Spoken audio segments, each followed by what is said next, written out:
오늘 우리에게 주시는 하나님의 말씀은 마가복음 3장 13절에서 19절까지의 말씀입니다.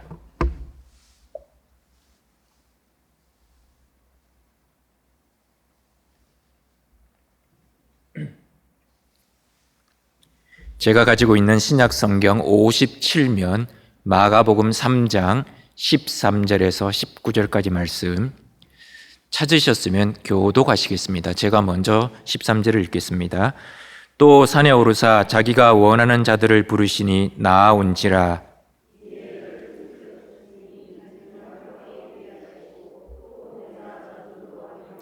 귀신을 내쫓는 권능도 가지게 하려 하심이러라.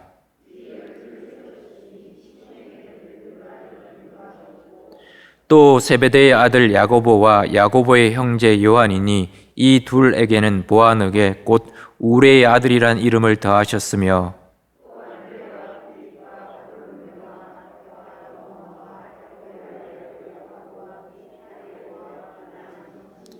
같이 읽겠습니다. 또 가룟 유다니 이는 예수를 판 자더라. 아멘. 모바일 시장 조사 업체인 와이즈 앱에 따르면 한국 성인들의 스마트폰 평균 이용 시간은 하루에 약 3시간 정도가 된다고 합니다. 수면 시간, 업무를 보는 일과 시간, 그리고 식사 시간을 제외하면 여가의 대부분을 스마트폰을 보고 있다는 겁니다. 연령별로 가장 스마트폰을 많이 보는 연령은 20대입니다. 평균적으로 하루에 4시간이 넘는다고 합니다. 그리고 그 다음으로는 10대와 30대가 약 하루에 한 3시간 정도를 스마트폰을 들여다보고 있다고 합니다. 6년 전 조사에 의하면 스마트폰이 없으면 불안을 느낍니까? 라는 질문에 약 60%가 그렇다라고 대답을 했다고 합니다. 그런데 최근의 조사에 의하면 그 비율이 이제 80%가 되어서 약 80%의 사람들이 스마트폰이 없으면 불안을 느낀다라고 대답을 하는 것입니다. 한국정보화진흥원에 따르면 스마트폰 중독자가 3년 사이에 2배 이상 늘었다고 합니다. 우리는 보통 스마트폰 하면 10대 젊은 사람들이 많이 중독이 된다라고 생각하지만 실상 성인의 경우가 훨씬 더 가파르게 증가를 해서 현재 약 400만 명 정도가 되는 사람들이 자신도 모르게 스마트폰에 중독이 되어가고 있다고 합니다. 그만큼 우리는 스마트폰에 의존해 살아가고 있습니다. 얼마나 많이 의존을 하고 있느냐? 광화문이나 아니면 도심지에 가서 출근 시간을 한번 보시면 많은 사람들이 마치 좀비처럼 지나갑니다. 그래서 신조어가 생겨났습니다. 스몬비라는 신조어가 생겨났습니다. 무슨 말이냐면 스마트폰과 좀비라는 단어가 결합된 단어입니다. 사람들이 길을 걸어갈 때도 스마트폰만 바라봅니다. 쳐다보면서 길을 걷다 보니까 고개 숙이고 마치 좀비처럼 그냥 뚜벅뚜벅 걸어간다는 겁니다. 그래서 스몬비라는 신조어가 생겨났던 겁니다. 스마트폰이 생기면서 우리의 생활이 참 편리해졌습니다. 이 핸드폰 하나로 모든 것이 가능해지는 세상이 되었습니다. 생활은 참 편리해졌지만 오히려 우리는 이 스마트폰으로 인해서 다른 사람과의 관계가 더 멀어지고 있지는 않습니까? 이무석 교수의 친밀함이라는 책에 보면 친밀함을 이렇게 이야기합니다. 함께 보내는 시간이 친밀함의 정도를 나타낸다. 함께 보내는 시간이 친밀함의 정도를 나타낸다라고 이야기합니다. 그래서 그의 책에서 이렇게 이야기합니다. 어떤 사람과 친해지려면 그에게 시간을 내줘야 한다. 함께 보내는 시간이 없으면 친밀함이 생길 수 없다. 사랑은 시간을 내주는 것이다 라는 말도 있다. 시간표를 창조적으로 짜야 한다. 시간의 여유분을 만들어서 함께 보내는 시간을 가져야 한다. 누군가와 함께 있을 때가 재미있고 또 만나고 싶다면 친밀함이 시작된 것이다. 시간을 함께 보내야만 친밀함이 생긴다고 합니다. 그런 의미에서 어떻게 보면 우리는 스마트폰과 너무나 친밀해져 가고 있습니다. 여러분은 하루에 몇 시간을 스마트폰을 이용하십니까? 스마트폰을 들여다보고 계십니까? 스마트폰을 들여다보는 시간만큼 우리는 스마트폰과 친밀해질 수밖에 없습니다. 그렇다면 다시 한번 묻겠습니다. 그렇다면 여러분은 예수님과 얼마나 많이 친밀하십니까? 예수님과 얼마나 많은 시간을 함께 보내고 계십니까? 오늘 본문은 예수님이 12사도를 세우시고 이제 12사도의 이름이 등장합니다. 14절 말씀에 보면 이에 12를 세우셨으니 라고 성경이 기록합니다. 여기서 세우셨다라는 단어는 헬라어로 에포이, 에센이라는 단어를 씁니다. 이 단어는 그냥 이렇게 임명했다라는 뜻이 아닙니다. 만들다, 창조하다라는 뜻을 가지고 있습니다. 이 단어가 사람의 행위와 관련될 때는 어떤 물건의 외형을 만들다 또는 노동하다라는 의미가 있습니다. 그렇지만 이 단어가 하나님에게 적용될 때는 완전히 뜻이 달라집니다. 무에서 유를 창조하다라는 의미가 있습니다. 그리고 어떤 것을 다른 성질의 것으로 만들다라는 뜻이 있습니다. 예수님이 12를 세우셨습니다. 임명했다는 뜻이 아닙니다. 그 말은 뭐냐? 38년 된 병자를 낫게 하셔서 걸어 다니게 하신 것처럼 모나고 굴곡되어 있고 고집스러웠던 갈릴리의 어부나 탐욕스러웠던 세리 마태를 부르셔서 택하셔서 완전히 새로운 존재로 만들어 가신다는 겁니다. 만드셨다는 겁니다. 그리고 그들에게 세계 선교라는 막중한 사명을 맡기셨다는 뜻이 된다는 겁니다. 그런데 이런 12를 택하신 기준이 뭘까요? 사람을 선발할 때 기준이 있어야 사람을 선발합니다. 그런데 오늘 성경에는 그 자격 기준이 없습니다. 단 한 가지 기준이 있다면 예수 그리스도의 뜻입니다. 오늘 13절 말씀에 보면 자기가 원하는 자들을 부르시니라고 합니다. 유일한 한 가지 기준이 있다면 예수님이 원하시는 사람들이라는 겁니다. 주님의 뜻이라는 겁니다. 주님의 주권에 달려있다는 겁니다. 쉽게 말하면 이런 뜻입니다. 예수님이 12를 부르셨습니다.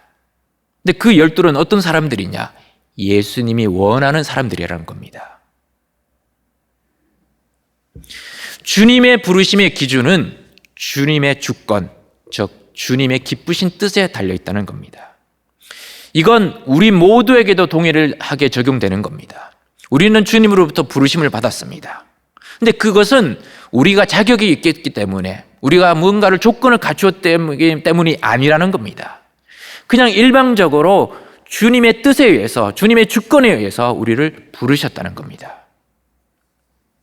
그렇기 때문에 주님의 부르심을 받아서 주님 앞에 나온 자들은 어느 누구도 자신의 공로나 자신의 노력을 자랑할 수가 없습니다. 우리의 어떠함으로 부르심을 받은 것이 아니기 때문입니다. 모두 다 전적인 주님의 은혜로 부르심을 받았기 때문에 그저 감사할 뿐이라는 겁니다. 디모데후서 1장 9절에 이렇게 이야기합니다. 하나님이 우리를 구원하사 거룩하신 소명으로 부르심은 우리의 행위대로 하심이 아니요 오직 자기의 뜻과 영원 전부터 그리스도 예수 안에서 우리에게 주신 은혜대로 하심이라. 하나님이 우리를 부르신 것은 하나님의 뜻과 영원 전부터 예수 그리스도 안에서 우리에게 주신 은혜대로 행하셨다는 겁니다. 그런데 이 12의 모습을 잘 보시면 굉장히 각양각색입니다. 이때 당시 예수님을 따라다녔던 사람들은 이 12명 말고도 많은 사람들이 예수님을 따라다녔습니다. 근데 그 중에서 유독 예수님은 12만 택하셨습니다. 그들과 동고동록하며 부활하신 예수님을 직접 보고 만났기 때문입니다.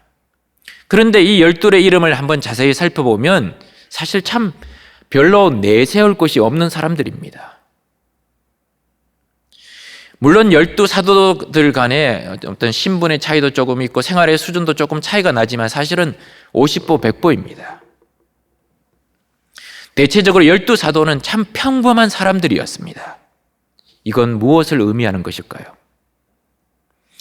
예수님은 당시에 머리가 좋고 똑똑하고 능력 있고 학력이 높고 문벌 좋은 사람들을 택하지 않으셨습니다.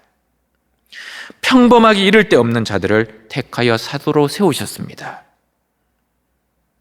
어떻게 보면 12사도의 자격에 들어가지 못할 사람조차도 예수님의 12사도에 속하게 되었던 겁니다. 그 중에는 혈기가 왕성해서 자주 화를 내고 막 분노를 표출하는 사람이 있었습니다. 세베대의 두 아들 야고보와 요한, 그들의 별명이 보아너게입니다. 우레의 아들이라는 뜻입니다. 워낙 화를 자주 내니까 우레의 아들이라는 별명을 지어주었습니다. 그리고 민족의 반역자도 있었습니다. 그 당시 세리는 유대 민족의 반역자였습니다. 그 세리 마태가 예수님의 12사도 안에 들어가 있었습니다. 그리고 굉장히 아주 극단적인 운동을 하는 사람도 있었습니다. 가나나인 시몬, 이 사람은 열심당원이었습니다. 어떻게 보면 무력으로라도 이스라엘의 독립을 쟁취하려고 했던 그런 정치적인 색깔이 굉장히 강한 사람이었습니다. 이 사람 때문에 다른 사람들이 좀 껄끄러운 사람이 이렇게 예수님의 12사도 안에 포함되어 있었던 것입니다. 심지어 예수님을 의심하는 자라도 있었습니다. 예수님을 부인하는 사람도 있었습니다. 더 나아가서 아예 예수님을 팔아넘긴 배반한 사람도 있었습니다. 근데 그런 어떻게 보면 오합지졸과 같은 사람들을 예수님은 12사도로 부르시고 세우셨습니다. 이유가 뭘까요? 여기에 십자가의 비밀이 있습니다. 예수님은 철저히 예수님의 뜻에 따라서, 예수님의 주권에 따라서 12사도를 세우셨습니다. 부르셨습니다. 마찬가지로 지금도 예수님은 저와 여러분을 부르실 때 우리의 자격, 우리의 조건이 아니라 그냥 예수님의 뜻에, 예수님의 주권에 따라서 우리를 부르셨습니다. 그런데 그런 사람들을 주님은 하나님 나라의 일꾼으로 만들어 가십니다. 지금도 주님은 저처럼 보잘것없는 사람, 내세울 것 없는 사람, 그런 주변화된 사람들을 들어쓰셔서 하나님 나라를 만들기 위해 우리를 부르시고 계시는 겁니다. 어떻게 보면 이미 배부른 사람들, 만족하는 사람들은 새로운 세상을 꿈꾸지 않습니다. 새로운 세상을 꿈꾸는 사람은 늘 굶주린 사람, 허기진 사람들을 그렇게 새로운 세상을 꿈꾸는 것입니다. 고린도전서 1장 26절에서 28절에 세번역은 이렇게 말합니다. 형제 자매 여러분, 여러분이 부르심을 받을 때에 그 처지가 어떠하였는지 생각하여 보십시오. 육신의 기준으로 보아서 지혜 있는 사람이 많지 않고 권력 있는 사람이 많지 않고 가문이 훌륭한 사람이 많지 않았습니다.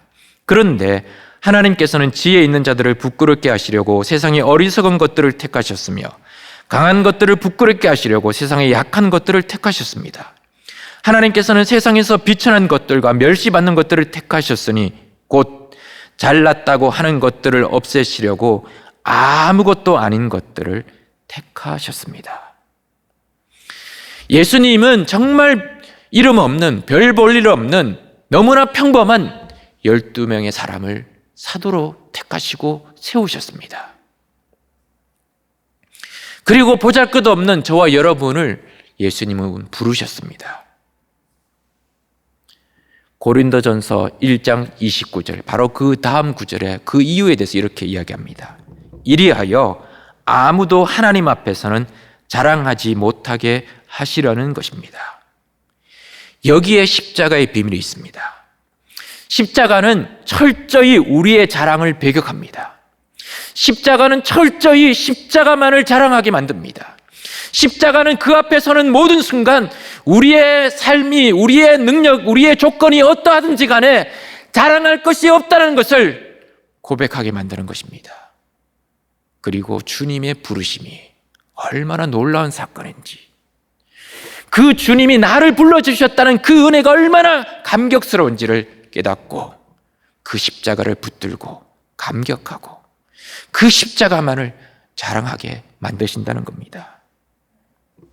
그게 주님이 12사도를 부르신 이유이자 저와 여러분을 부르신 이유라는 겁니다.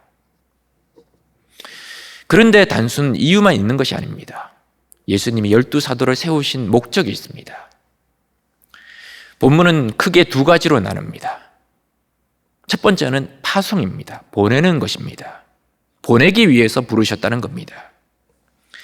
원어 성경에는 14절 이후에 보면 이에 12를 세우셨으니 라는 문구 뒤에 이런 문구가 추가가 되어 있습니다. 후스카이 아포스톨루스 오노마센이란 문구가 추가가 되어 있습니다. 그 뜻은 또한 사도로 부름을 받은, 이에 12를 세우셨으니 라고 한 다음에 또한 이 12를 사도로 부르심을 받음이라는 뜻을 이 단어가 추가가 되어 있다는 겁니다. 사도라는 단어는 헬라어로 아포스톨로스라는 단어를 씁니다. 이 말은 보냄받은 자라는 뜻을 가지고 있습니다. 그냥 심부름 보내기 위해서 보내는 정도가 아니라 공적인 임무를 맡기기 위해서 어떤 특별한 권위를 주어서 보내는 것을 이야기하는 겁니다. 어떻게 보면 대사와 같고 특사와 같은 그런 엄청난 어떤 임무를 띠고 보내는 것을 이야기하는 겁니다. 예수님이 제자들을 보내시기 위해서 그들을 부르셨습니다. 보내시는 곳은 어디냐? 첫 번째는 전도를 하기 위해서, 복음의 증인이 되기 위해서 그들을 보내시는 겁니다. 주님의 제자된 우리의 첫 번째 임무는 땅끝까지 이르러 주의 증인이 되는 것입니다. 그래서 마가복음 16장 15절에 또 이르시되 너희는 온 천하에 다니며 만민에게 복음을 전파하라고 합니다. 근데 이 말씀이 유대인 남성들로만 구성된 12사도들에게는 굉장히 좀 충격적이고 굉장히 거부하고 싶은 명령이었습니다. 왜냐하면 율법에 의하면 유대인 남자들은 이방인과 식사조차도 금지가 되어 있었습니다. 이방인과 교제 말하는 것조차도 금지가 되어 있었습니다. 그런데 그런 정통 유대인인 제자들에게, 온 민족에게, 온 천하에 다니면서 복음을 전하라고 하는 이 명령은 그들에게는 굉장히 부담스럽고 굉장히 좀 마음에 걸리는 명령이었습니다. 그렇지만 그것이 주님이 12사도를 세우신 목적인 겁니다. 사도라는 것은 결국 보냄을 받은 자라는 겁니다. 어디로 보냄을 받았냐? 세상 속으로. 하나님 나라의 복음을 전하기 위해서 세상 속으로 보냄을 받은 자라는 겁니다. 우리 역시 마찬가지입니다. 예수님이 우리를 부르신 목적은 세상 속에서 하나님 나라의 복음으로서, 복음의 증인으로서 살아가게 하기 위해서 우리를 부르셨다는 겁니다. 두 번째는 귀신을 내쫓는 권능도 가지게 하기 위해서 우리를 부르셨습니다. 이 말은 두 가지 의미가 있습니다. 첫 번째, 이 말은 단순히 귀신을 내어 쫓는다든지 병을 고친다든지 하는 어떤 이적 행위에 초점이 맞추어져 있는 것이 아닙니다. 예수님이 선포하신 하나님 나라의 복음은 단순히 관념적인 구원이 아니라 실제적으로 삶에서 변화까지 일어난다는 것을 강조하기 위해서 이 말씀을 하고 있는 것입니다. 사람들이 나가서 복음을 전할 때 사람들이 달라진다는 겁니다. 그 복음을 듣고 복음에 반응하게 될 때 사람의 인생이 새로워진다는 겁니다. 두 번째는 귀신을 내쫓는 권능도 가지게 한다는 말은 또 한 가지는 이런 뜻입니다. 결국 하나님 나라의 확장이란, 다른 말로 말하면 어둠의 세력, 하나님 나라의 적대 세력인 마귀의 세력이 축소되는 것을 의미한다는 겁니다. 결국 부르심을 받은 우리 모두는 에베소서 6장 12절에서 말하는 것처럼 우리는 혈과 육의 싸움에 있는 것이 아니라 하늘에 있는 악한 영들과의 영적 전투로 파송받은 자라는 것을 우리에게 말하고 있다는 겁니다. 우리는 세상 가운데서 늘 영적인 전투에 임하고 있다는 겁니다. 지금도 할 수만 있다면 택하신 자들을 미혹하고 잡아먹으려고 하는 우는 사자처럼 달려드는 그 악한 세력과의 영적인 전투 가운데로 파송을 받은 사람들이라는 겁니다. 그런데 예수님이 우리를 부르신 목적은 보내기 위해서 부르셨습니다. 근데 그것보다 더 우선이 되는 목적이 있습니다. 그것보다 더 우선순위에 두어야 될 목적이 있습니다. 그게 뭐냐? 오늘 14절에 이렇게 이야기합니다. 이는 자기와 함께 있게 하시고. 예수님이 12사도를 부르시고 세우신 목적이 뭘까요? 예수님과 함께 있게 하기 위해서 세우셨다는 겁니다. 부르셨다는 겁니다. 마찬가지로 예수님이 우리를 부르신 이유가 뭘까요? 나가서 복음의 증인으로 사역을 하고 힘있게 영적인 전투에서 승리하기 위해서 우리를 부르셨습니다. 근데 그것보다 더 우선되는 것이 뭐냐? 그 전에 예수님과 함께 있게 하기 위해서 우리를 부르셨다는 겁니다. 고린도전서 1장 9절에 이렇게 고백합니다. 너희를 불러 그의 아들 예수 그리스도 우리 주와 더불어 교제하게 하시는 하나님은 미쁘시도다. 우리를 불러서 하나님은 어떤 일을 하시느냐? 예수 그리스도와 교제하게 하신다는 겁니다. 저와 여러분을 죄된 세상에서 불러내신 목적이 뭐냐? 나가서 복음의 증인으로 사역을 하고 악한 세력들을 무찌르기 위해서 부르셨지만 그것보다 먼저 예수님과 함께 교제하기 위해서 부르셨다는 겁니다. 그 말은 뭐냐? 결국 예수님과 함께 있는 것이 제자됨의 기본이고 예수님과 함께 있는 것이 사역과 능력의 원천이라는 겁니다. 근데 이 목적은 예수님이 자신과 함께 있게 하기 위해서 제자들을 부르셨다는 이 목적은 마태복음에도 누가복음에도 예수님이 제자를 부르시는 장면이 등장합니다. 근데 거기에는 이 목적이 빠져 있습니다. 유독 마가복음에만 이 목적이 기록되어 있습니다. 여러분 아시는 것처럼 마가복음은 사복음서 중에서 가장 먼저 쓰여졌습니다. 근데 마가복음이 쓰여질 때가 언제냐? 예수님이 돌아가시고 부활하시고 승천하시고 난 다음에 복음서가 쓰여졌습니다. 그 말은 한참 이 사건이 한참 지나고 몇십 년이 지나고 난 다음에야 마가가 펜을 들어서 그때 일을 성령께서 기억나게 해주셔서 조명해 주셔서 지금 기록하고 있다는 겁니다. 그러면서 생각해 보니까 예수님과 함께 있는 것이 결국 우리의 모든 사역의 원천이었구나, 능력의 원천이었구나 하는 걸 깨달았다는 겁니다. 주님과 함께 있는 것이 내 인생의 성공의 열쇠였구나.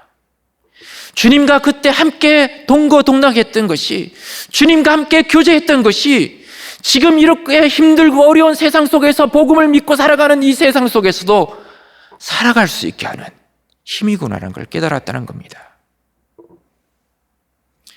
창세기 5장에 보면 에녹이라는 사람이 등장합니다. 이 에녹은 참 특별한 사람이 아니었습니다. 창세기 5장 24절에 보면 이렇게 성경이 기록합니다. 에녹이 하나님과 동행하더니 하나님이 그를 데려가심으로 세상에 있지 아니하였다라고 이야기합니다. 딱 한 줄로만 요약이 됩니다. 근데 그 기록만 보면 에녹은 특별한 어떤 일을 한 사람이 아닙니다. 엄청난 업적을 남긴 사람이 아닙니다. 그냥 평범하게 살다가 이 땅을 떠난 인물입니다. 근데 그 앞에 창세기 4장에 보면 가인의 족보가 등장합니다. 가인의 후예들에게 보면 엄청난 일들을 한 사람들이 많이 등장합니다. 창세기 4장 20절에 보면 야발이라는 사람이 등장합니다. 이 야발은 누구냐? 목축업자의 조상이 됩니다. 그리고 21절에 보면 유발이라는 사람이 등장합니다. 이 사람은 악기를 만들었던 사람입니다. 음악을 연주했던, 음악을 발전시켰던 사람이라는 겁니다. 그리고 22절에 가면 두발 가인이 등장합니다. 이 두발 가인은 금속으로 된 물질을 가지고 많은 기구들을 만들었던 사람입니다. 그런 사람들에 비하면 에녹은 정말 그냥 이름 없이 그냥 평범하게 한 세상을 살다 간 인물입니다. 그런데 히브리서에 보면 가인의 후예에 대해서는 기록이 전혀 없습니다. 그런데 히브리서 11장 5절에서는 에녹에 대해서 이렇게 성경이 기록을 합니다. 그는 하나님을 기쁘시게 하는 자라 하는 증거를 받았느니라. 그냥 평범하게 한 세상을 살아갔던 인물인데 에녹에 대해서 후대 믿음의 사람들이 이렇게 평가합니다. 성경이 이렇게 평가합니다. 그는 하나님을 기쁘시게 하는 자였다. 이렇게 평가를 하는 겁니다. 평범하게 그지없었던 에녹이 어떻게 하나님을 기쁘시게 하는 자라는 평가를 받게 되었을까요? 그 이유는 그가 평생 동안 하나님과 동행했기 때문입니다. 평생 동안 하나님과 함께 했기 때문입니다. 신앙의 성패는 무슨 사역을 했느냐, 어떤 업적을 남겼느냐가 아닙니다. 예수님과 어떤 관계를 맺었느냐, 거기에 따라서 신앙의 성공과 실패가 달려있는 겁니다. 주님과 동행하는 사람만이 성공적인 신앙을 유지할 수 있고, 주님과 함께 걸어가는 사람만이 신앙생활에서 실패하지 않고 쓰러지지 않고 걸어갈 수 있는 것입니다. 사역도 중요합니다. 정도도 중요합니다. 세계 선교도 중요합니다. 그것보다 더 우선되는 것은 예수님과 함께 있는 겁니다. 그분과 함께 있고, 그분과 함께 걸어가고, 그분과 함께 시간을 보내는 겁니다. 그분과 함께 할 때, 그분께 붙어 있을 때 우리는 주님의 능력으로 일어서게 되고, 일하게 되고, 우리에게 주신 사명을 감당할 수 있게 되는 것입니다. 그래서 요한복음 15장 5절은 우리에게 이렇게 이야기합니다. 나는 포도나무요 너희는 가지라. 그가 내 안에 내가 그 안에 거하면 사람이 열매를 많이 맺나니 나를 떠나서는 너희가 아무것도 할 수 없습니다. 주님 안에 있을 때야 우리는 많은 열매를 맺을 수 있다고 합니다. 주님 안에 있을 때야 우리는 어떤 일이도 감당할 수 있는 능력을 얻게 된다는 것입니다. 주님 안에 있을 때야 우리는 어떤 어려운 상황 속에서도 그걸 돌파할 수 있는 강한 능력을 소유하게 된다는 것입니다. 아프리카 선교에 엄청난 공을 남겼던 데이비드 리빙스턴을 여러분은 잘 아실 겁니다. 근데 이 리빙스턴이 죽기 전에 후계자를 세웠습니다. 자신의 후임을 세웠습니다. 그 후임의 이름은 댄 크로포드입니다. 크로포드라는 사람을 후계자로 세웠습니다.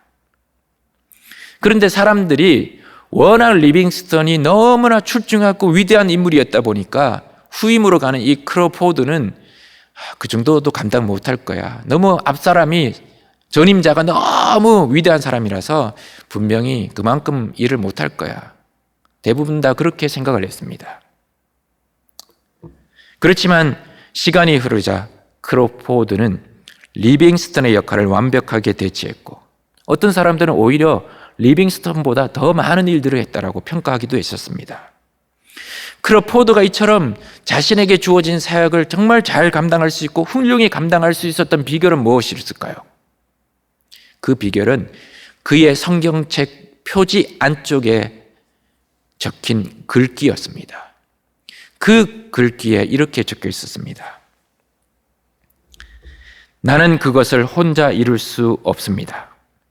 우리를 가로막는 파도는 빠르고 높게 밀려오고 있고 안개는 차갑게 주위를 맴돌며 그 무엇도 보이지 않게 합니다.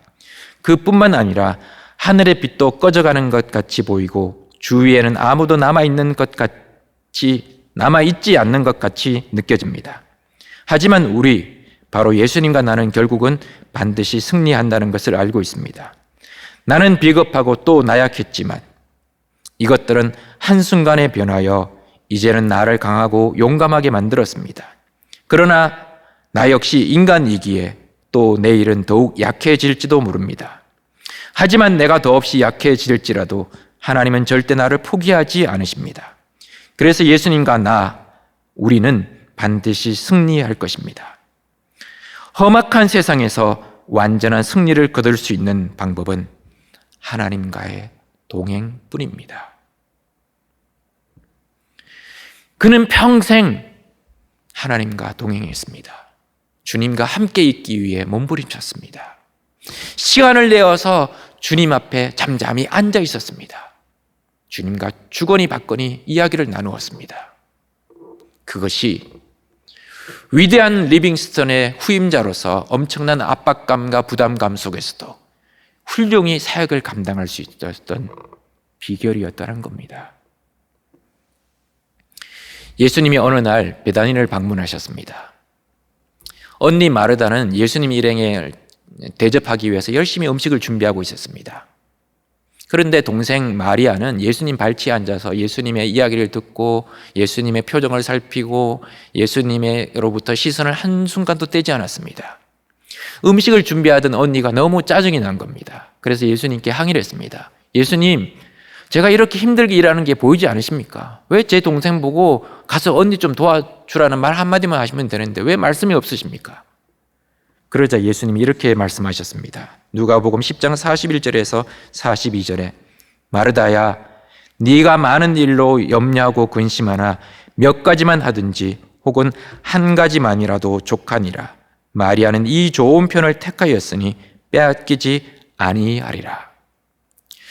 우리식으로 만약 표현하자면 이렇게 표현되어질 수 있을 겁니다. 마리아야, 반찬 없어도 괜찮다. 그냥 김치만 있어도 괜찮아. 나는 너희 집에 밥 얻어 먹으러 온 것이 아니다. 나는 너하고 함께 시간을 보내고 싶어서 찾아온 거야. 너하고 이야기하고 싶어서 여기 온 거야. 너하고 눈 맞추고 싶어서 여기 온 거야. 마리아는 그걸 알았기 때문에, 무엇이 예수님이 원하시는 것인지를 알았기 때문에 여기 발치에 앉아서 나의 이야기를 듣고 내 눈을 바라보는 것이야. 그래서 마리아는 그것을 빼앗기지 않을 것이다. 그렇게 말씀하신 것입니다.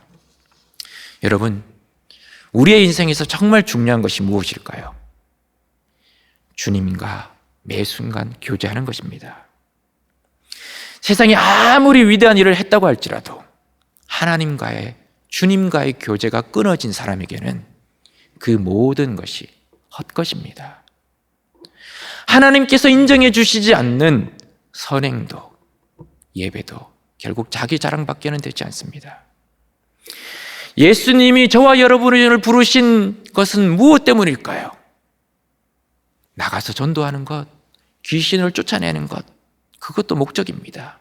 그러나 그것보다 더 먼저 주님과 함께 있는 것입니다. 예수님과 함께 시간을 보내기는 것입니다.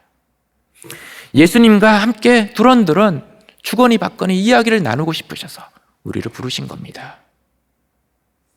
사랑하는 성도 여러분, 여러분은 예수님과 얼마나 많은 시간을 함께 보내고 계십니까? 여러분은 매일 아침 주님을 만나고 계십니까? 날마다 주님의 위로와 평강으로 눈을 뜨고 주님이 주시는 말씀을 따라서 매 순간순간 살아가며 잠자리에 들 때 그분의 품 안에서 쉬고 계십니까? 만일 그렇다면 이 세상에 어떤 시련이 와도, 이 세상에 어떤 부자보다도, 이 세상에 어떤 권력을 가지고 있는 사람보다도 더 만족하며 행복하며 감사하며 살아가게 될 것입니다. 폴 마이어라는 학자가 성공을 유산으로 남기는 법에서 이렇게 이야기했습니다. 그리스도와 오래 걸을수록 그분이 나를 통해 하시고자 하는 바를 더욱 잘 깨닫게 된다. 그리스도와 오래 걸을수록 그분이 나를 통해 하시고자 하는 말을 더욱 잘 깨닫게 된다. 주님과 동행하는 것, 주님과 함께 있는 것, 주님과 함께 시간을 보내는 것, 그분의 발치에 앉아서 그분의 음성을 잠잠히 듣는 것, 그것이 저와 여러분을 부르신 가장 우선되는 목적이라고 성경은 우리에게 말하고 있는 것입니다. 기도하시겠습니다. 하늘에 계신 우리 아버지여, 이름이 거룩히 여김을 받으시오며 나라에 임하옵시며 뜻이 하늘에서 이루어진 것 같이 땅에서도 이루어지이다. 오늘날 우리에게 일용할 양식을 주옵시고 우리가 우리에게 죄 지은 자를 사하여 준 것 같이 우리 죄를 사하여 주옵시고 우리를 시험에 들게 하지 마옵시고 다만 악에서 구하옵소서. 대개 나라와 근세와 영광이 아버지께 영원히 있사옵나이다. 아멘.